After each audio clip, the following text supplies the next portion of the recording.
आप सभी का इस वीडियो में स्वागत है। इस वीडियो में हम यूपीएससी सीएससी एग्जामिनेशन 2025 से रिलेटेड प्री एग्जामिनेशन से रिलेटेड बातचीत करें। शुरू करते हैं। 2025 को जब हम देखते हैं तो इस ईयर में हमारा जो यूपीएससी का प्रिलिमिनरी एग्जामिनेशन है वो 25th ऑफ मई एंड 2025 होने जा रहा है। उसके लिए आपकी कितनी प्रिपरेशन हो चुकी है और कितनी बाकी है और हम क्या इन 2 महीनों के अंदर कर सकते हैं, उसके बारे में मेनली ये वीडियो है। इस वीडियो के माध्यम से आपको अपने सिलेबस को कंसाइज़ और कौन-कौन से टॉपिक्स करने चाहिए, अब इनिशियली जो हमारे डेज़ बच चुके हैं, इनमें। पहले हम बात करते हैं कि मेन कौन से वो 4 सब्जेक्ट्स हैं जिन पर हमें ज़्यादा फ़ोकस करना चाहिए। उनमें से हमें polity, geography, economics and history, ये 4 सब्जेक्ट हैं, इस पर आपकी कमांड होनी ही चाहिए। क्यों होनी चाहिए? क्योंकि अगर आपकी कमांड इन इन पर नहीं होगी, तो जब मान लीजिए कि आपका प्रीलिम्स निकल जाता है, आपका प्रीलिम्स क्वालीफाई हो जाते हो आप उसमें, तो क्या आप मेंस को क्वालीफाई करने के लिए तैयार होंगे? ये चीज़ है। अगर आपका प्रीलिम्स मान लीजिए निकल गया और आप इन 4 सब्जेक्ट को लेकर के polity, history, economics and geography को अगर आपने प्रॉपरली तैयार कर लिया, तो आप एक ऐसी स्टेज पर पहुँच जाएँगे जिस पर आप चीज़ों को कर पाएँ, यानी मेंस देने योग्य हो जाएँ। आंसर राइटिंग ही फिर आपको करनी होगी, आंसर राइटिंग पर ही आपको फ़ोकस करना होगा और थोड़े बहुत विषय जो और होंगे, उन पर आपको अ, टाइम मिलेगा कि आप उनको देख सकें, कर सकें। अगली बात करते हैं कि प्रीलिम्स में, बात तो प्रीलिम्स की है ना, कि प्रीलिम्स तो हो पहले।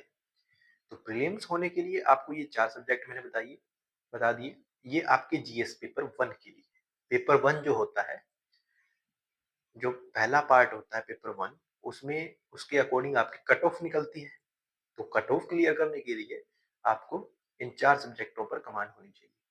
अगर मैं बात करूँ कि मेरा तो हिस्ट्री कंप्लीट है, ज्योग्राफी कंप्लीट है, पॉलिटी कंप्लीट है, पर इकोनॉमिक्स का थोड़ा बहुत मेरा कंप्लीट नहीं है वो सब्जेक्ट और मुझे लगता है कि मुझे छोड़ देना चाहिए, तो आपको छोड़ देना चाहिए। That is the way you have to quit it right now. क्यों? क्योंकि अगर आप उस पर फ़ोकस करोगे, तो आपके जो आपने सिलेबस कर लिया है, कहीं न कहीं उनकी रिवीज़न में कमी हो जाएगी। पर मेन बात ये है कि अगर आपका ज्योग्राफी और पॉलिटी सब्जेक्ट कंप्लीट है, तो आपके चांसेस हैं कि आप कट ऑफ को क्लियर कर जाएँगे।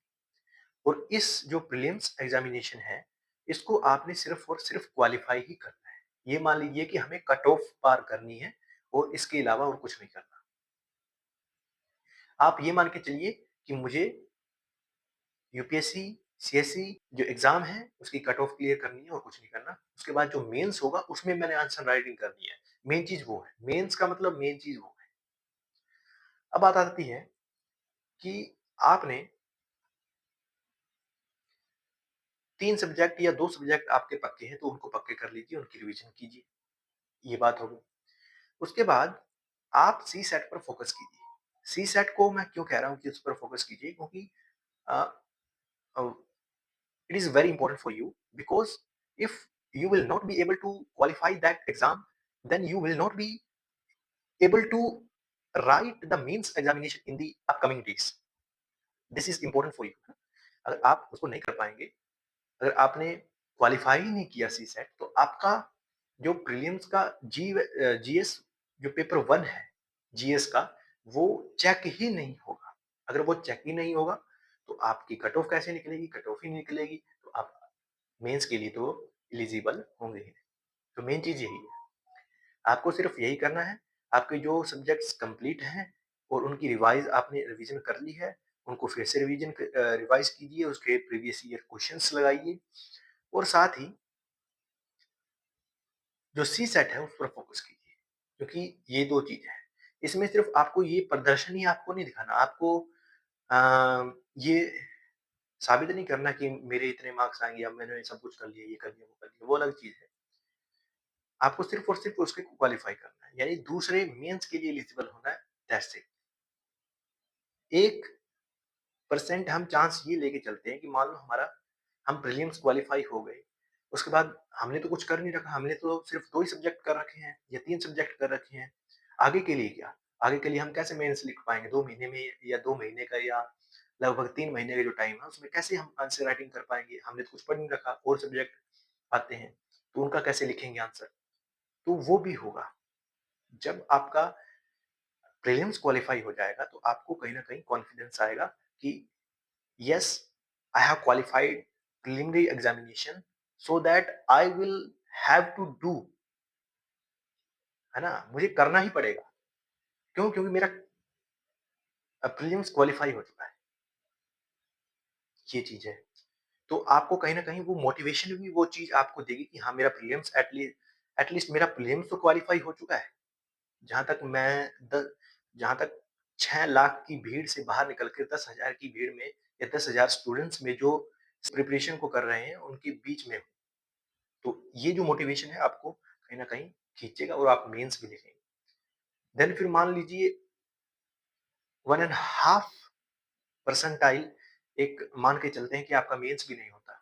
तो आपको ये तो होगा कि मैंने मेंस लिखा है। I have experience to write mains in UPSC CSC examination 2025 so that now I have confidence to qualify any other exam whatever, है ना? जो भी एग्जाम है आप क्वालिफाई के लिए देखो मेन चीज होती है confidence. Confidence is the energy, is the power that can you raises upwards, है ना? आपको ये जो एनर्जी है, ये जो पावर है, ये आपको ऊपर की ओर उठाती है, आपको मोटिवेट करती है। इसमें आपको मैंने बताया कि प्रीलिम्स कैसे करना है, जो सब्जेक्ट हो गए हैं, जो रह गए हैं, अगर आप कर सकते हैं, उनको 1-2 बार उनकी रिवाइज़ भी कर सकते हैं कर के, या उनमें जो इम्पोर्टेंट टॉपिक्स हैं उनको कर लीजिए। वो कर सकते हैं तो कीजिए, नहीं कर सकते तो जो आपने कर लिया उसका रिवीजन कीजिए। मेन चीज़ है सीसेट, सीसेट पे ध्यान दीजिए। उसके प्रीवियस ईयर क्वेश्चन लगाइए, ज़्यादा भी नहीं लगाना, ऐसा भी नहीं है कि आप प्रीवियस ईयर क्वेश्चन लगा रहे हैं वो भी सीसेट के, आपने और कोई क्वेश्चन लगाए नहीं। तो एक सामंजस्य बैठा करके, एक इक्वल बैलेंस लेकर के अपने टॉपिक्स को कवर करें और अपनी स्टडी को इफेक्टिव बनाएं ताकि आप प्रीलिम्स क्वालिफाई हो जाएं, मेंस लिखने के लिए तैयार हो जाएं, मेंस क्वालिफाई करने के बाद इंटरव्यू के लिए जा सकें और उसको क्वालिफाई करके एक अच्छी जॉब पा सकें। तो इस वीडियो में बस इतना ही। जय हिंद, जय भारत।